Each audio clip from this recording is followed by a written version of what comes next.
কোথায় গেল এই সুন্দর দিন?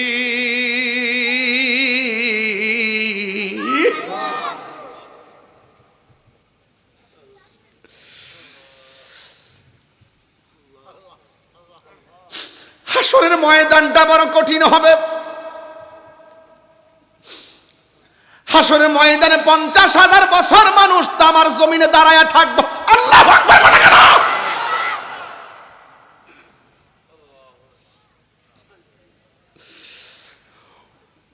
ওই কঠিন মুসিবতের দিন বড় কঠিন। আল্লাহর হাবিব বলে সেই দিন যদি কোনো নারী সন্তান প্রসব করত, তামার জমিনের গরমের কারণে মা সন্তানের পেটের মধ্যে দাঁড়ায়া বাঁচতে চেষ্টা করত। ইয়া নাফসি ইয়া নাফসি ইয়া নাফসি ইয়া নাফসি ইয়া নাফসি ইয়া নাফসি। এই জন্য আমার নবী বলেছেন, হাসরের ময়দানে আমার অসংখ্য আযাব আমার সামনে তুলে ধরেছেন আমার রব।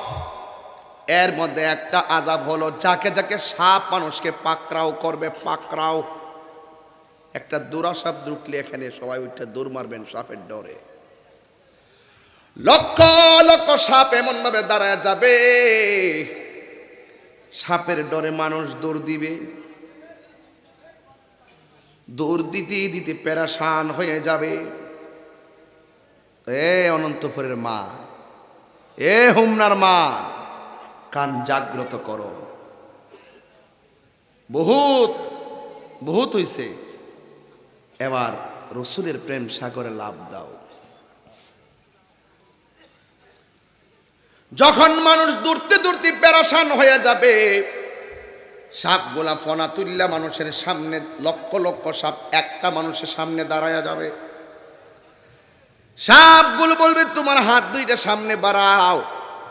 মানুষ বলবে কেন বাড়াবো? বেশি কথা বললে তোমাকে ছবল দিব। কি দিব? ছবল দিবে, ছবল। এবার সাপের ডরে মানুষ হাতটা বাড়াবে, হাত দিয়ে সাপটা এই পর্যন্ত আসবে, আইসা মুখের বরাবর ফনা তুললে বলবে মুখটা হা কর।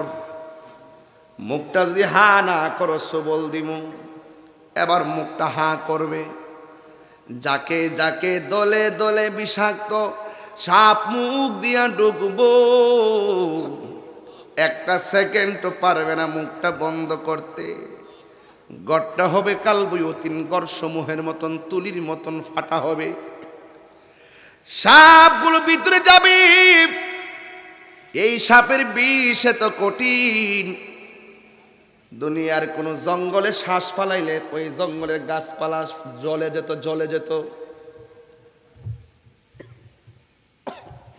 ওই সাপগুলা বিষাক্ত সাপ পেটের মধ্যে যাইয়া তারে ছবল দিবে।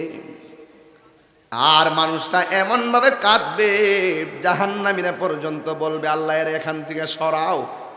এর কর্কশ কান্না আর আওয়াজ ভাল লাগে না, এমন কঠিন আযাবের কান্না।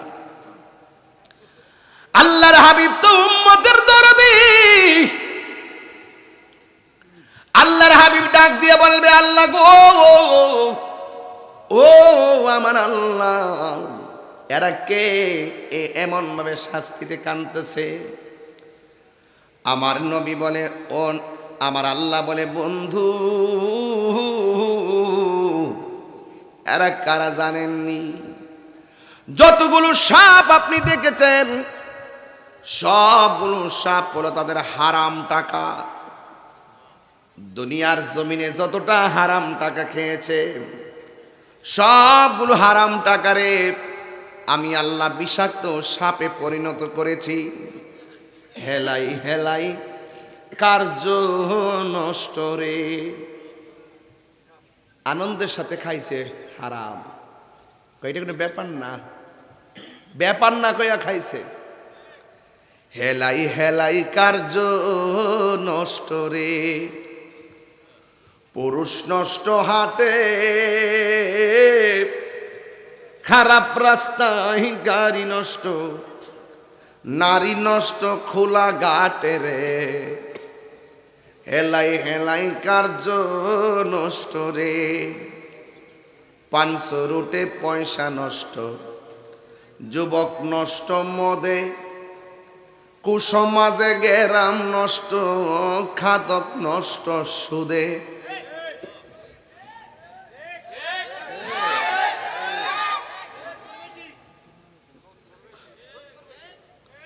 পাঁচশো রুটে পয়সা নষ্ট, যুবক নষ্ট মদে, কুসমাজে গেরাম নষ্ট, খাদক নষ্ট সুদে।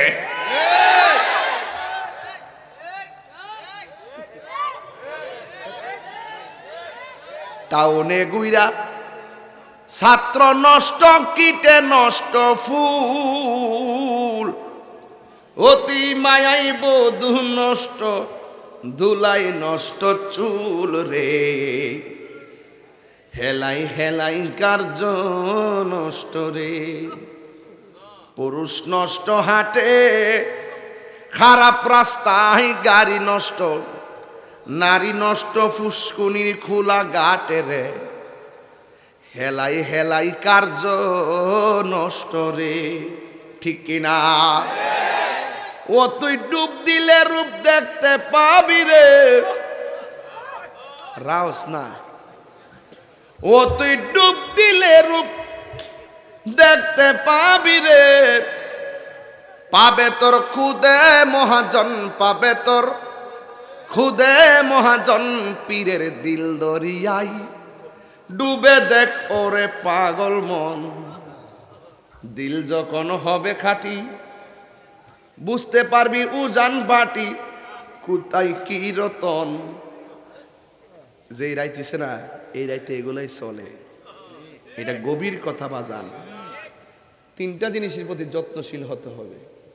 নাম্বার 1, এই দিলটার প্রতি। দিল যদি ঠিক থাকে, মানে দিল যদি ঠিক না থাকে, দিল যদি মানে অন্তর যদি ঠিক না থাকে, আল্লাহ কি কার কি দোয়া করে দিব? আমি যতটা কথা বলবো সব উপদেশমূলক কথা। মানে দিল যদি অন্তর যদি ঠিক না থাকে, আচ্ছা আল্লাহ কি কারো চেহারা ফেলছা, সুরের ফেলছা, ড্রেসের দিকে তাকা? আল্লাহ তাকায় কোথায়? অন্তরের দিকে। কোন কারণে আজকে আইছেন আপনারা? তাহিরির দেখতে নাই শুন, নাকি জিকির করতে নাই শুন, না জিকিরের নামে তামসা করতে আইসুন, নাকি তা তাবার করে ফুটলার লাগে আইসুন? আমি না বুঝলো একজন তো বুঝে, তিনি কেনা? বান্দা বাস্তার বেননি বাসন যাইব। আমরা দেশে কিছু মুনাফিক আছে না, এর মুখের কথার মধ্যে যে মজা, বাবা রে বাবা, পুরো ললিপপ ফিল, ললিপপ। এর মুখ যে মজা, ও এমন মধুর মিষ্টি কথা। নামাজ ভরে, আবার প্রথম কাতারে ভরে। হে ওই আবার এরই ক্ষেতের লাইলো যায়, আরেকবারের ক্ষেতের লাইল কাইটটা 14 বিহা করে, আরেকবারে ক্ষেতের লাইল 14 বিহা কইরা হে ওই মসজিদে এই যে মুসল্লি কাতার সোজা করুন।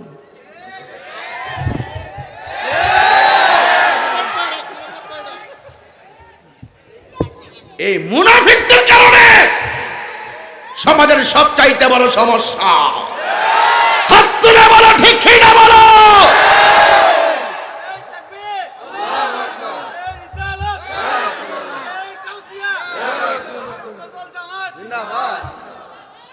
কষ্ট হইছে আপনারা? আরে মুনাফিক তাই মুনাফিক কমই, মুনাফিক।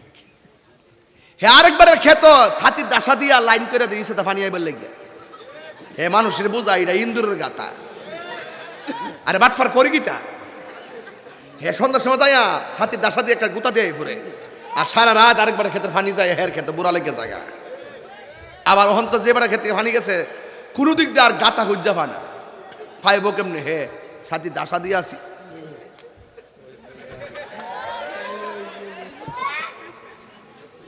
হে ওই আবার আরেকবারের ক্ষেতের আইল কাইটটা, ও মুরব্বি, আরেকবারের ক্ষেতের আইল কাইটটা 14 বিয়া কইরা হে মসজিদে যাইয়া ক এই যে মুসল্লি কাতার সুজা করেন। আসিনি আসিনি আসিনি আসিনি। ওয়াজ ঘটনাটা কইলাম, ঘটনা কইলে তো বুঝবেন যে একটা লাইনে ওয়াজ। এগুলো তো ভ্যারাইটি ওয়াজ, এগুলো দরকার আছে, হেদায়েতের দরকার আছে। আর আমি কইতাম তিনটা জিনিসের মধ্যে যত্নশীল হইতে হইব। কয়টা ভাই? তিনটা। এক নম্বর হলো অন্তর। সুবহানাল্লাহ। অন্তর যদি ঠিক না থাকে, অন্তর যদি ঠিক না থাকে, কবরে যাওয়ার পরে বাসটা পচার আগে লাশটা পচে যাবো গা। ওয়াজ তো বুঝতেছি না, কিতা করতেছি। আচ্ছা কি ওয়াজ খারাপ হইতেছে না কিতা আবার? অন সুদ কুট্টু নিয়ে আবার লাগিয়ে যায় আমার সাথে, আমার ডর করতেছে বাজান না। হ্যাঁ এইটা তো দরকার আছে তো। আরে অন্তর যদি ঠিক না থাকে, গেছিলাম অস্ট্রেলিয়া না, ফিসা বুঝে দর্শে কেসটা সাথীটা গুতা দিয়ে জারি করে হাতে পানি লইছি ইয়ানি না। কষ্ট হইতেছে আপনারা? আর একটু সামনে বাড়তাম তো ইনশাল্লাহ। গভীর মনোযোগ, গভীর রজনীতে আল্লাহর প্রেমিকগণ উইটা চোখের পানি ফালে ফালে কান্দা কান্দা কইব, গুনার বোঝা মাথায় লইয়া আমরা কাঁদতেছি, গুনার বোঝা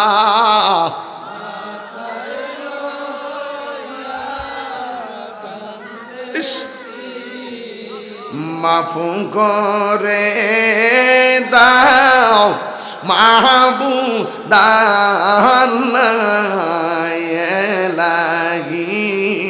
মাফু করে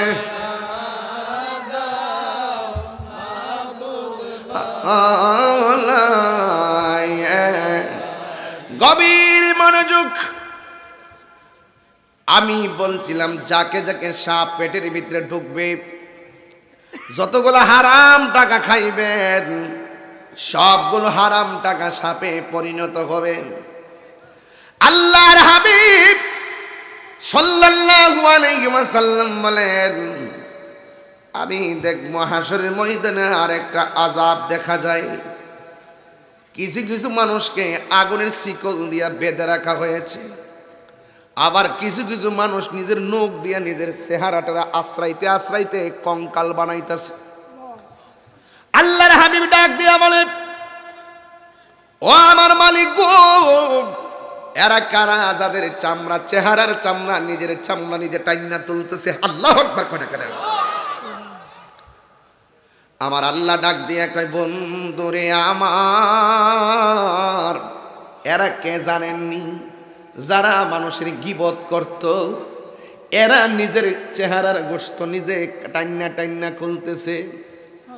আল্লাহর হাবিব ডাক দিয়ে গিয়া, আল্লাহ, এই সমস্ত বান্দাকে যাদের গায়ের মধ্যে জাহান্নামের শিকল দিয়া বেঁধে ফেলা হয়েছে, এই শিকলগুলো ঠান্ডা শিকল না, জাহান্নামের আগুনের শিকল দিয়ে বেঁধে রাখা হয়েছে। আল্লাহ ডাক দিয়ে বলে, বন্ধু, এরা কে জানেননি?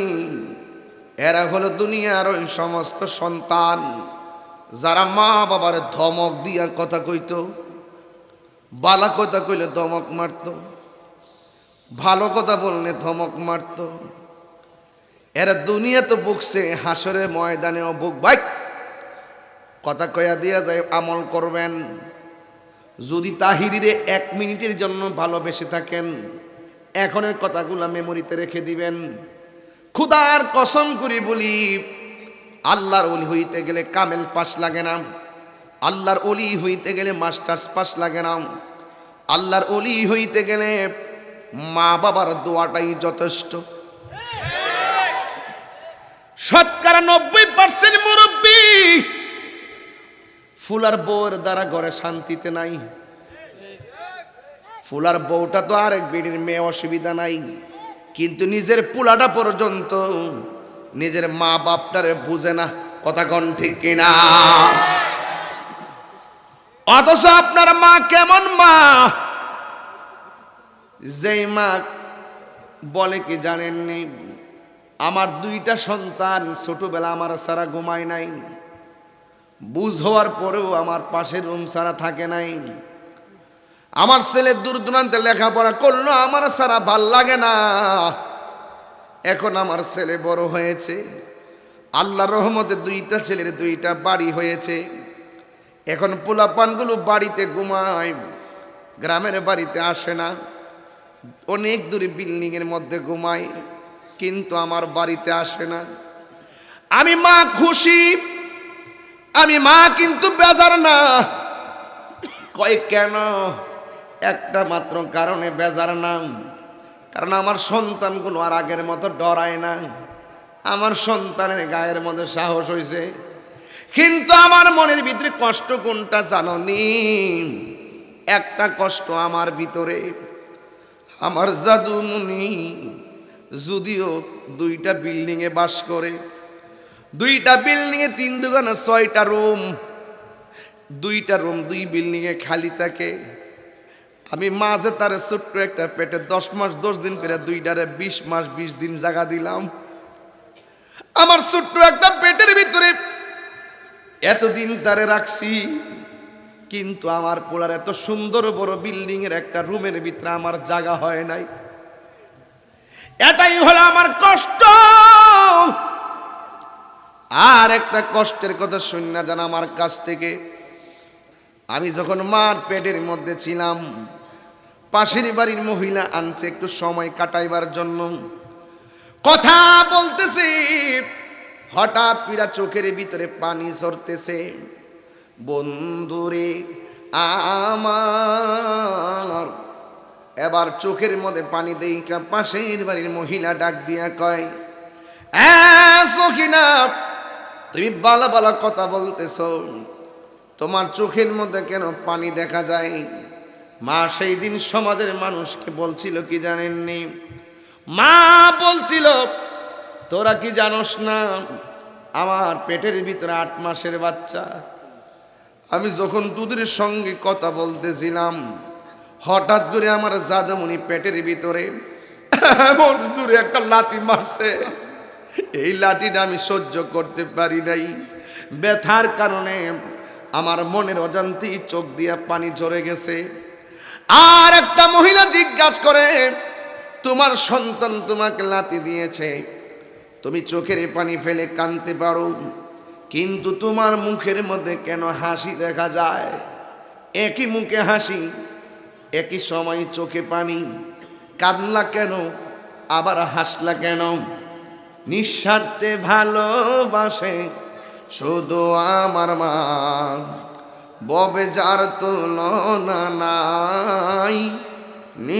আমার নিজের হাতের লেখা কন, নিঃস্বার্থে ভালোবাসে শুধু আমার মা, ববে যার তুলনা নাই। সেই মা তোমার চলে গেলে গো,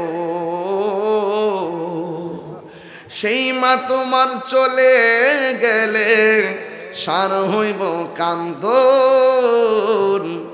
এই জগতে কেউ হবে না মায়েরই মতো, এই জগতে কেউ হবে না মায়েরই মতো। মা তোর আপন কইর যতন, মা তোর আপন কইর যতন, মা অমূল্য ধন। এই জগতে কেউ হবে না মায়েরই মতো, এই জগতে কেউ হবে না মায়েরই মতো। এই তো মার্চের 5 তারিখ আমার বাবা চলে গেছিল, 5 বছর হয়ে যাবে। বাবা গো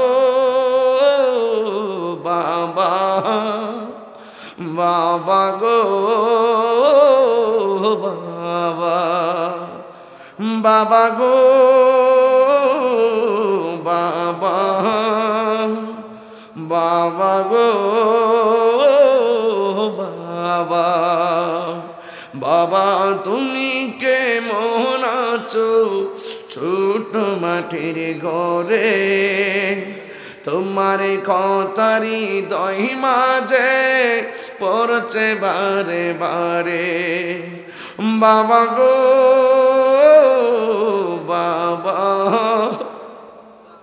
বাবা গো বাবা, এই কত আদর কত স্নেহ তোমার কাছে পেলাম, সব কিছু হারিয়ে আজকে নিঃস্ব হয়ে গেলাম। কত আদর কত স্নেহ তোমার কাছে পেলাম, সব কিছু হারিয়ে আজকে নিঃস্ব হয়ে গেলাম। ভালোবাসি তোমায় বাবা, বুকটাতে যাইছি রে। ভালোবাসি তোমায় বাবা, বুকটাতে যাইছি রে। তোমার কথা হৃদয় মাঝে পড়ছে বারে বারে। বাবা গো বাবা, বাবা গো বাবা, বাবা তুমি কেমন আছো ছোট মাটির ঘরে? তোমার কথারি দই মাঝে পড়ছে বারে বারে। সবাই বাবা গো বাবা, বাবা গো বাবা, একটা জমানো বন্ধ রাখবেন না। যাদের বাবা নাই বাড়িতে কারে বাবা, এ মুরব্বি, বাপের জমিনে এখনো ধান লাগায় ভাত খাইতেছেন। বাপের বানানো বেড়াটা এখনো বান্দা আছে, বান্দা আছে। বাপের নামের মিটারটা গড়ের কারেন্টের পল্লী বিদ্যুতের মিটার আছে। বাপটা মারা যাওয়ার পরে বেঈমানের মতন ঠাস করে নামটা ফালাইলাম লাগছে।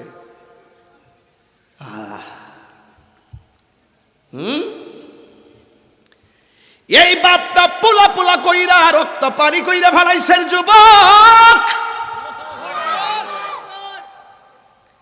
এই বাপের জীবনটার পানি পানি কইরা ফালাইছে, অথচ এই বাপটার কথা কেউ কয় না।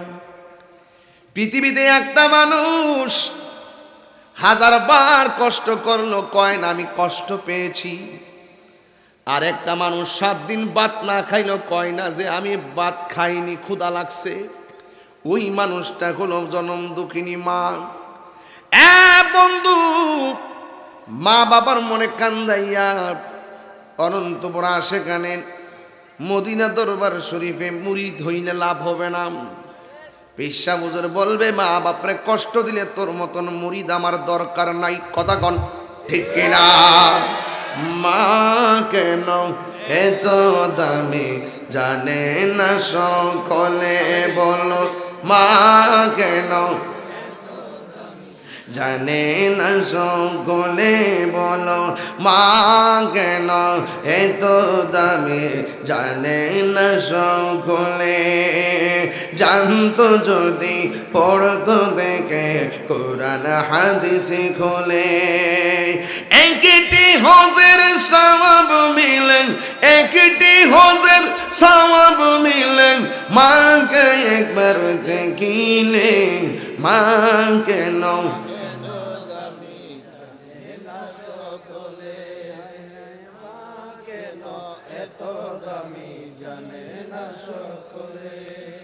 দুটি বছর পান, কয় বছর? 2 বছর পান করালো মায়ের বুকের দুধ, কোলে পিঠে নিয়ে আমায় দিতেন কত সুখ। 2 বছর পান করালো মায়ের বুকের দুধ, কোলে পিঠে নিয়ে আমায় দিতেন কত সুখ। সেই মায়ের কষ্ট দিলে, সেই মাগের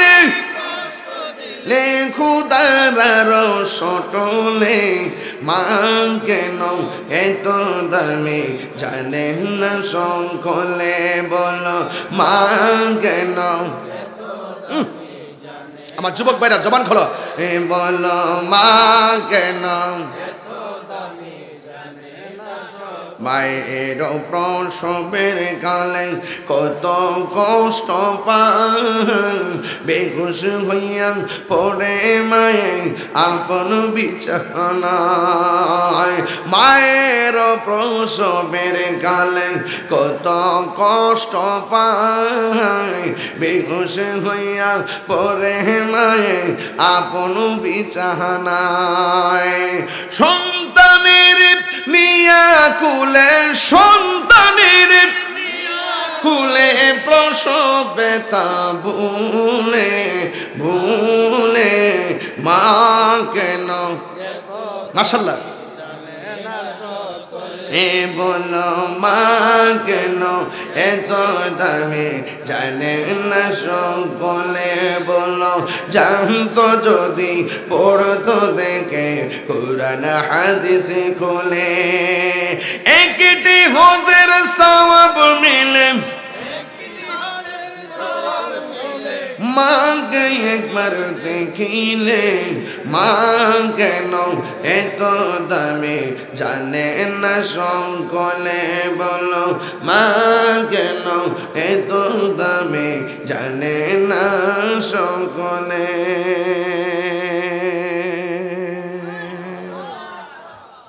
পায়ে ধরে কয়ে দেওয়া যায়, জীবনে কোনোদিন মা বাপের মনে কষ্ট দিব।